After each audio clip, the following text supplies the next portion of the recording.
BioDev est un projet pilote implémenté dans 16 pays. C'est une approche inclusive innovante basée sur le dialogue et les diagnostics scientifiques qui voudrait mobiliser les acteurs de filières économiques stratégiques d'un point de vue économique en vue de réduire les pressions sur la biodiversité d'ici 2030. C'est un projet de dialogue. C'est structuré autour d'une approche qu'on a appelée l'approche 3D, diagnostic, dialogue, diffusion.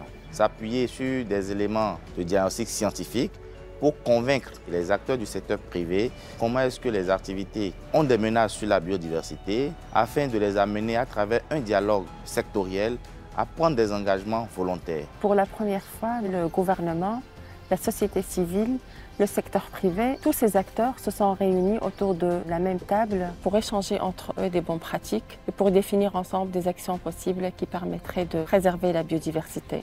C'est un cadre vraiment qui nous permet de nous exprimer librement, qui va nous permettre de connaître davantage, qui va nous donner beaucoup de rudiments pour qu'on puisse relier ça sur le terrain. C'est la première fois que tout le monde s'assoit autour de la même table pour parler de déclin, pour reconnaître l'urgence de l'intervention et pour dire qu'on est quelque part concerné par ce déclin.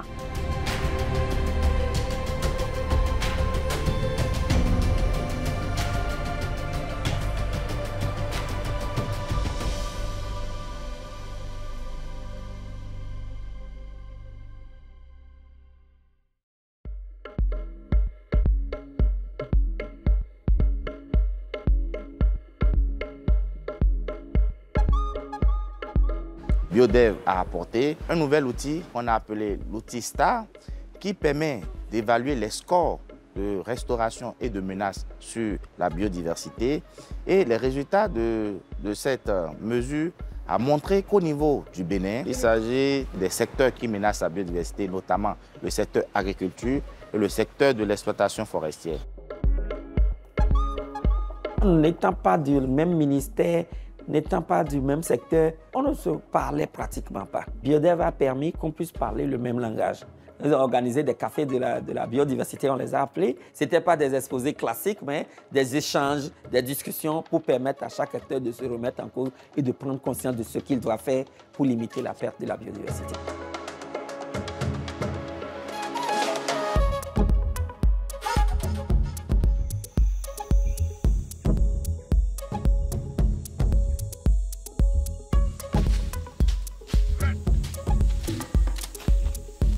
Avec BioDev 2030, l'ONAB a compris que le dialogue avec les autres acteurs, en l'occurrence chez nous, les populations riveraines, est une condition sine qua non et que c'est une action qu'il faut renforcer.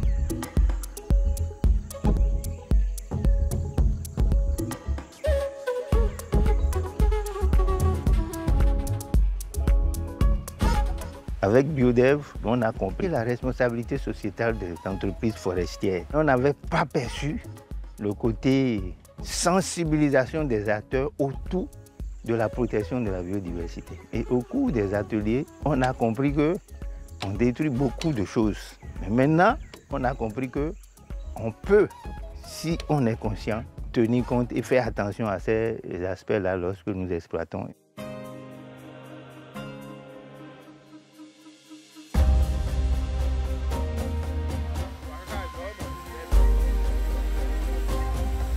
Ça va permettre à l'acteur de prendre des engagements, de respecter la biodiversité au cours de son exploitation. Et ça, c'est à travers déjà les diamètres d'exploitabilité. Il faut les respecter. Il ne faut pas aller détruire les arbres d'avenir en forêt. Quand tu as besoin du bois, tu détruis, tu fais de la déforestation abusive. Non. Deuxièmement, si la forêt n'est pas dotée de plan d'aménagement, on n'achète pas ces bois-là. Bon, si j'ai une forêt, je veux exploiter, je veux faire des plantations et qu'il y a de la forêt naturelle, je préserve ça. Et je peux ériger des plantations tout autour. Ça me permet de garder la biodiversité intacte dans ces zones-là. C'est à l'étape embryonnaire, mais nous comptons aller plus loin.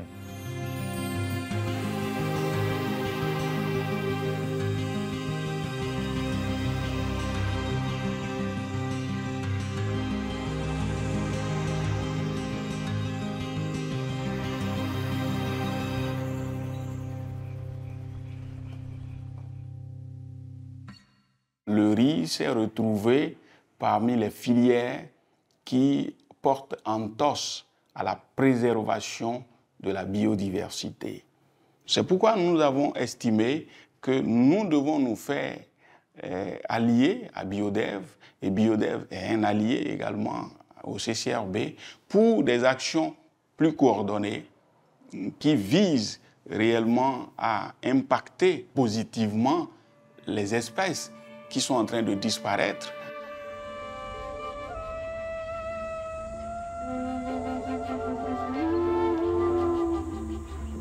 La méthode Biodev est nouvelle parce que ça met au cœur du processus les acteurs privés avec lesquels on veut du changement. Comme par exemple le Conseil de concertation des riziculteurs du Bénin pour la filière riz ont été mis à la table de discussion pour comprendre vraiment les effets que leurs activités mènent sur l'écosystème.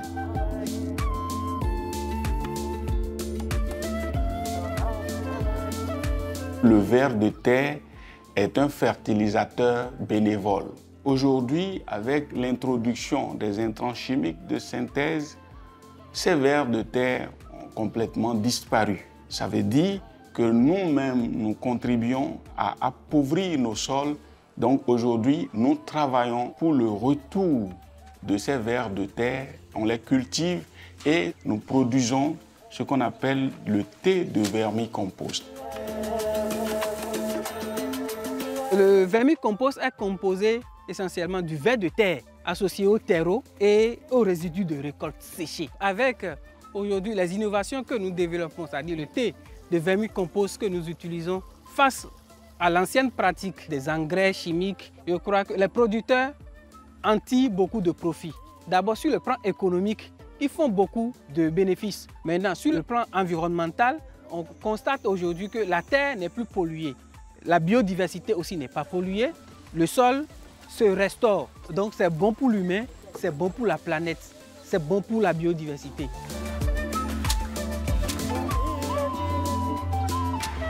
Avec cet engagement du CCRB qui consacre le retour à la source, on est sur le même chemin que Biodev 2030 et qui va nous permettre réellement de nous éloigner progressivement de l'utilisation des intrants chimiques.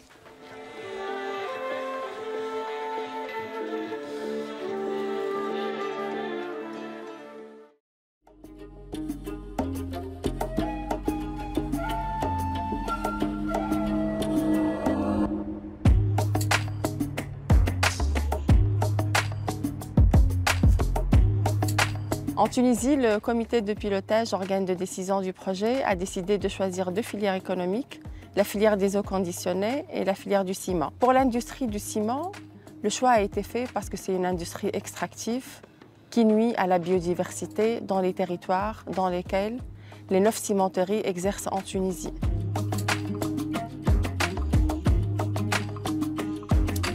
L'impact, il est essentiellement au niveau de la cimenterie. La composante réhabilitation de la carrière doit se faire au même moment que l'exploitation pour que on blesse la nature d'un côté, mais on essaye de la soigner de l'autre.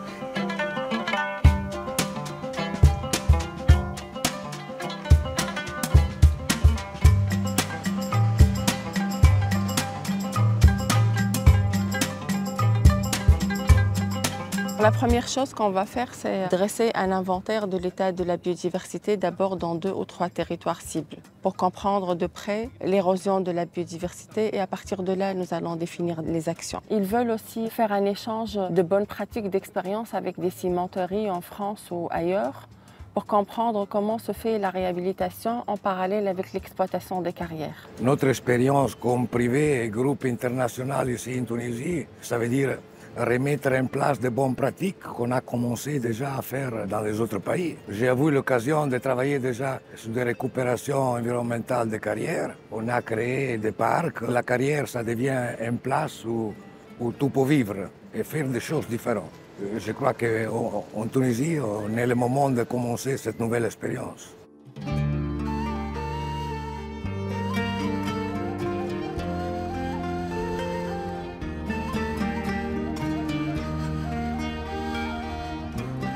Le secteur financier joue un rôle économique, vu qu'il finance les entreprises tunisiennes dans tous les secteurs. Le secteur cimentier, le secteur des eaux minérales, le secteur agroalimentaire, le secteur du pétrole, tout. Nous, on est accompagnateurs des entreprises. Financer, ok, mais il faut faire attention, qu'est-ce qu'on finance et qu'est-ce qu'on fait au niveau biodiversité et environnement. Le secteur financier est un secteur qui va devenir un outil de mise en pratique, c'est-à-dire que les projets qui sont soumis pour financement doivent respecter certaines règles d'environnement de développement durable. L'entreprise, maintenant, elle voit à travers la protection ou la préservation de l'eau ou d'une autre composante de la nature, ils peuvent aussi améliorer leur rentabilité, leur compétitivité, leur positionnement et leur image de marque en tant qu'acteur qui est dans une dynamique de développement durable.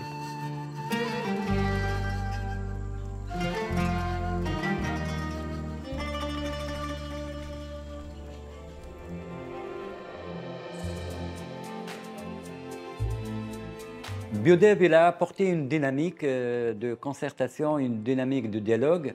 Nous avons discuté avec différents acteurs qui n'étaient pas des partenaires habituels. Pour moi, ça a été une expérience d'être sur la même table, discuter de la biodiversité, par exemple, avec des banques.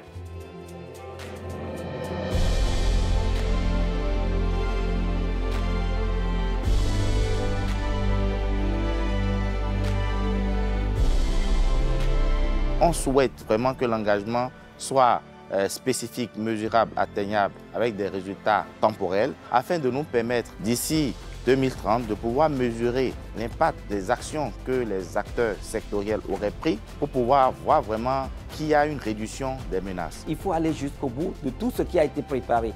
Aujourd'hui, il y a eu des engagements. Il faut maintenant aller à l'étape suivante, que les engagements là passent à l'action.